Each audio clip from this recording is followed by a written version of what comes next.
This is Call of Duty World at War. It's sort of a classic Call of Duty entry at this point, and we're on the Xbox Series X.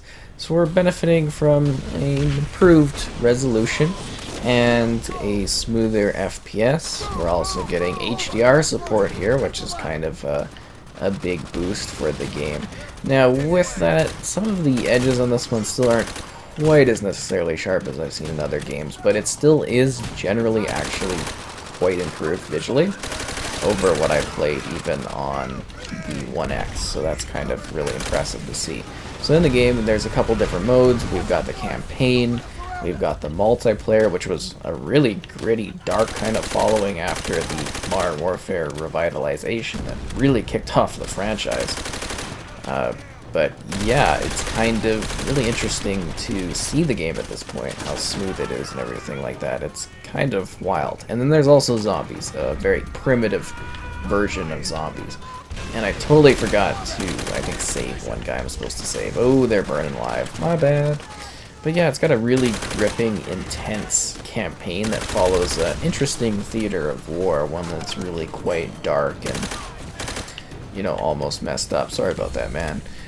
It's really kind of intense and gritty. You get to see some of the key points of the war at the time, and it's just kind of a gripping sort of experience. Even the multiplayer is pretty good on this one too, if you're able to find people to play with. I think it's quite well done.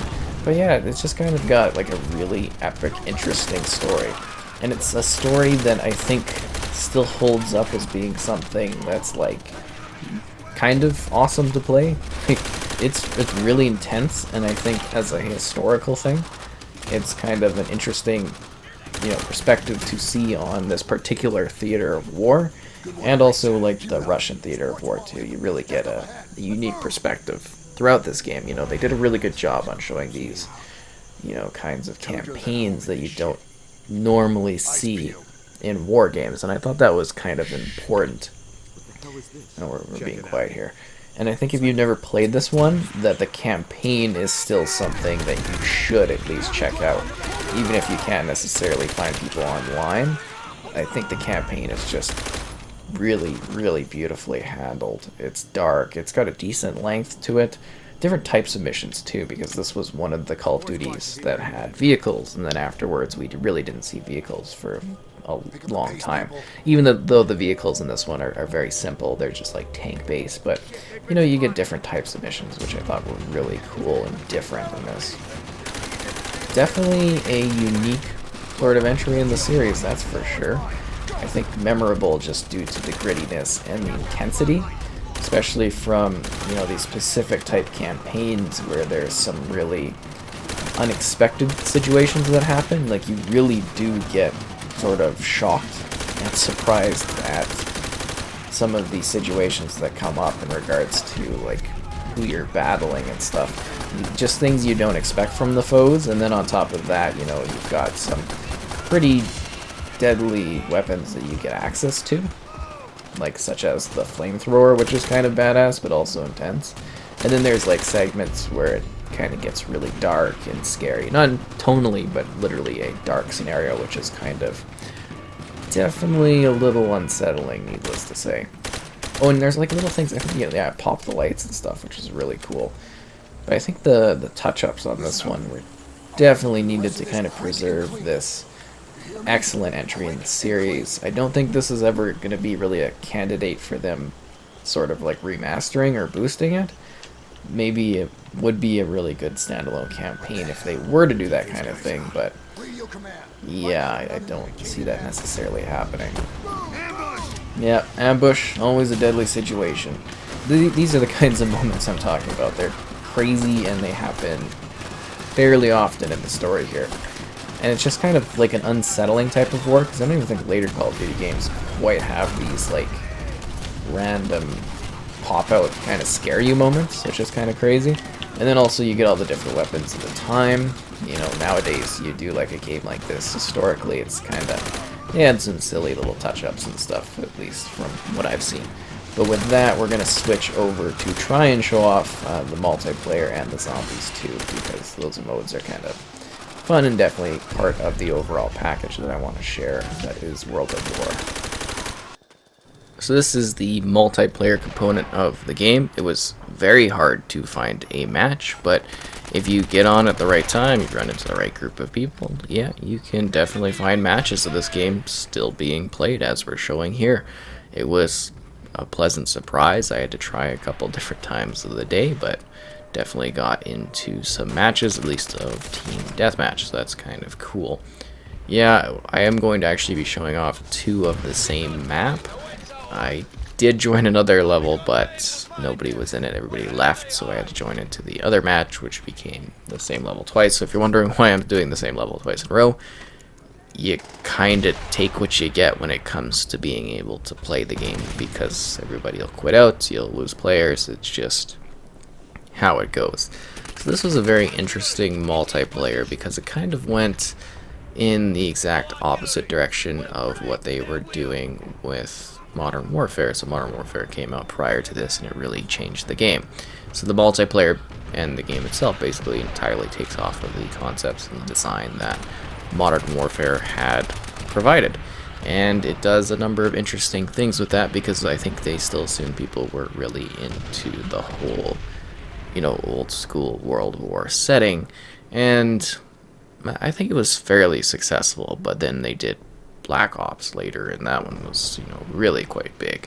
So that's a very interesting thing to think about historically, because it very much was a copy and paste of what Modern Warfare had in terms of the gameplay style, the perk system, the prestiging system, the kill streaks.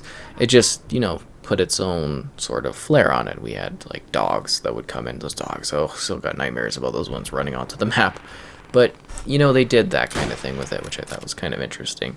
Putting in the older rifles, the older weapons, having a more gritty style of multiplayer combat, I think really worked well for the franchise.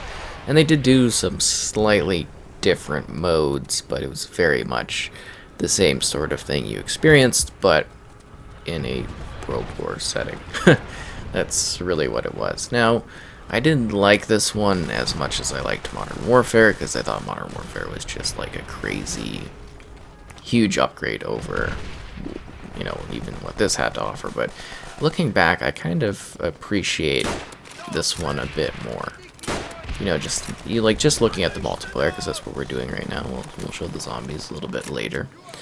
I do actually appreciate what they were able to do with the gritty style, the dark conflict. It was very graphic too, visually. Huge.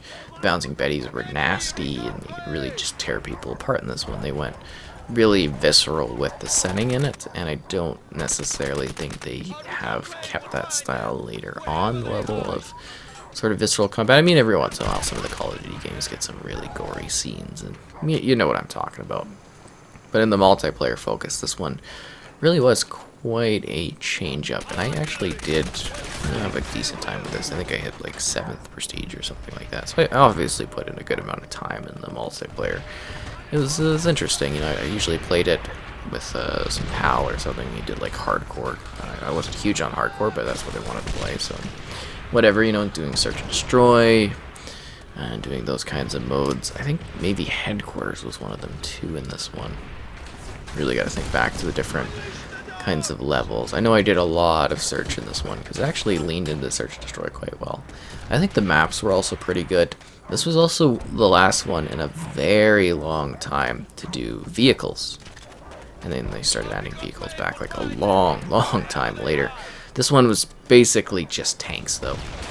And the tanks themselves, they were kind of awkward in the matches. I don't know if people necessarily liked that much, but they were, vehicles were present, because you got to kind of carry that forward from, you look at Call of Duty 3, which is their, previous entry, and that one was a lot more vehicle based, and the Call of Duty series just kind of, left the vehicle type thing behind. And obviously it kind of turned it into a powerhouse that it is today, and they keep trying to add vehicles, and it's never quite the same in that regard. But yeah, you had different classes, custom classes. You went through the perk system, you leveled up, and those perks basically helped you in different ways. And Then they had the, like, I think they had, like, Last Stand in this one or something. It's terrible, but yeah, just a lot of very interesting mechanics, and I did like the multiplayer levels. I thought they were interesting. They had, like, what, Mockin' and then, like, Mockin' Day or something. It was, like, a free map. Everybody was like, whoa, you know? They did, like, a night and a day version. Crazy. Yeah, it's kind of crazy just to see this all these years later, and it's still, in my opinion, kind of holding up when it comes to the visual style of it, the direction of the multiplayer. It's still interesting. I'd love, like, a throwback Call of Duty package, actually, now that I'm thinking of it. Get this old style, throw all the old maps on it or something, might be interesting. But yeah, it's just really intense, visceral, and I did actually quite like the different maps on this one, looking back on it. They had some really neat level designs, and I don't think they've really carried forward any of those, which I think is a bit of a shame, because they were very different maps. Yes, you can see we jumped to the same level again. But again, you take what you can get when the multiplayer populations are barely together and playing. It is still nice that you can experience this. I'm definitely, you know, not saying I got any problem with that. It's just kind of letting you know that's why this is present, just because I wanted to get any footage I could of the multiplayer. Because I think, actually, when I look at Modern Warfare 3, I think that's the only one in the series I couldn't get any multiplayer footage for. Everyone else I was able to, luckily, over certain days and times, actually get footage, which is kind of great. But yeah, this one I was just very happy to actually be able to do so still at this point. So there's definitely a little bit of nostalgia carrying forward in this one, and I love the grim, dark feeling of the maps. None of them were particularly happy. There was this one really cool one that had like a tall tower that everybody kept fighting over. It was kind of funny. But, you know, really neat map design, because they really were not at all symmetrical in, like, the slightest. They were all very differently carved out areas of conflict, and I just really liked the vibe they had going for it. You know, very, very destroyed, kind of broken down environments, which were really cool at the time. I still think they hold up to a pretty decently degree, and it's still kind of fun. It's just, it's weird thinking back to, like, when this game came out and when I played it with, like, people, when how young I was and stuff. It's crazy to be back here and seeing the game today. Like, even having the care to go back and play it, I think, is kind of fascinating, just from, like, a historic standpoint. And it's like, I don't know, is this gonna be the last time I'm gonna do World at War? Will I come back and visit again later on? I have no idea. This very well could be one of the last times, but yeah, it's a very, very interesting sort of game. It just got such a distinct sort of style to it and presentation. This guy keeps going into the bed. He keeps wanting to get up here. You know, the basic kill streaks. There's something nice about the simplicity of it, and yet also the hardcore action of it. Really cool, different fronts were really awesome in this one, because you actually see that reflected in the multiplayer too. You know, you got some really cool different types of maps that you could battle on. I thought they did a fine job in that regard in terms of the action and the conflict, having a variety of different levels. I think there's like a cool castle, and there was one where it was like a ruins, and you know, you don't really see those theaters of war presented in games at all anymore, so it was nice that this one aimed to do something a little bit different, you know, fun with it. Kind of a weird sort of multiplayer, but also one that was great. I like the Corrosion map, actually, now that I'm really thinking of it. I think it was called Corrosion. It was really cool. I like the layout of that one. I think it was a DLC one too. So that's it's even less likely that you'll end up playing DLC maps with this one. And there's like, what was it, Roundhouse or something? The one with the big middle section. That one was fun for the Search and Destroy. That was a very interesting map. But yeah, neat perks, neat levels and stuff. If you can find a match in multiplayer, it's cool. You know, it's kind of neat that you're able to do so. I still think it definitely had, or still has, value for what it provides. Maybe not even for the multiplayer, but the other modes that are present in this one. And that's really all I kind of have to say about the multiplayer, you know. Just Call of Duty 4, but you know, thrown with a gritty style and into the World War era, doing something a little bit different with the weapons and stuff. But progression-wise and everything like that, basically was the same. Actually, I think prestiging took a little bit more effort, but yeah. Definitely a neat sort of multiplayer experience, and we'll segue into the final area, which is talking about zombies.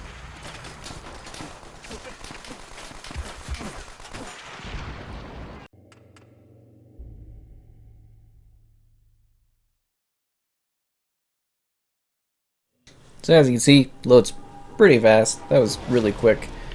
So this is the zombies mode. There's only the classic 4 maps, though I think you need the DLC to enjoy the additional ones. I know the first one is available, that of course being Nacht Der Untoten, which is a classic. And then there's Shi No Numa, which is what we're playing on, and then there's Riese. And the last one also seems to escape my mind for some reason. It's weird, I should be able to remember these off the top of my head considering how much I've played them, but... Verruckt? Yes, it's Verruckt. But yeah, zombies mode, pretty good. This is the classic zombies mode, the OG thing back in the day. This is where they were experimenting, and I think you unlocked the mode by like finishing the campaign or something. It was this big deal that when the people were discovering the zombies mode. And I think it was like an afterthought too from the actual developers. They were like, oh wow, and then it became a big hit, and they started including new and better and bigger maps in each of the DLC packs to follow, and then each game had zombies, and now zombies is like a huge part of what Treyarch's games are every Call of Duty game they release. And yeah, it's just become a bigger and bigger deal. I remember, well, I still spend countless hours playing this with others. Not specifically World at War, but Black Ops 1, because it kind of includes all of these maps in it. I think that one's kind of maybe the definitive zombies for me, at least. Just kind of a really impressive and great offering. But yeah, this is the OG one, you know, and this is the original style. It looks kind of fantastic, actually. It's even sharper than the campaign and stuff. It's kind of cool. But if you're not familiar with zombies, I guess I should kind of mention what it is. You're just trying to survive waves against the undead. You can play solo, or you can go online and play in groups of 4. There's 4 characters. They've all got their little quips and personalities to them. They're kind of fun. And then you basically are using a thing called the mystery box to get weapons. You buy different perks, and perk cola machines around the map. If you play Riese, there's the Pack-a-Punch, which kind of makes your guns a little bit stronger, and you're just trying to survive as long as possible. Some of them have different, I guess you could say, challenges to them. There's like little Easter egg type things to discover, but this really is just at its purest the original OG Zombies experience. One that I really wish they would go back to more, because you don't really just survive nowadays. You actually have to do all these weird tasks in order to do so. But this is zombies at its purest, just good old classic zombies. Again, I don't necessarily say this is the best way to experience it. If you have Black Ops, I think that one's kind of just like peak perfect zombies, at least in my opinion. You know, still looking pretty good. But this one, yeah, I mean, if you have World at War and you want to play zombies, I guess this is a decent way to enjoy that part of the experience. I mean, it does play quite well. It looks pretty good. And it's also just a creepy OG time. If you want something, I guess, that's more stripped down, too, because it doesn't have any of the, you know, added things to it. And I think that's kind of fun. Anyways, that's World at War. I hope you enjoyed this look at this really interesting entry in the series.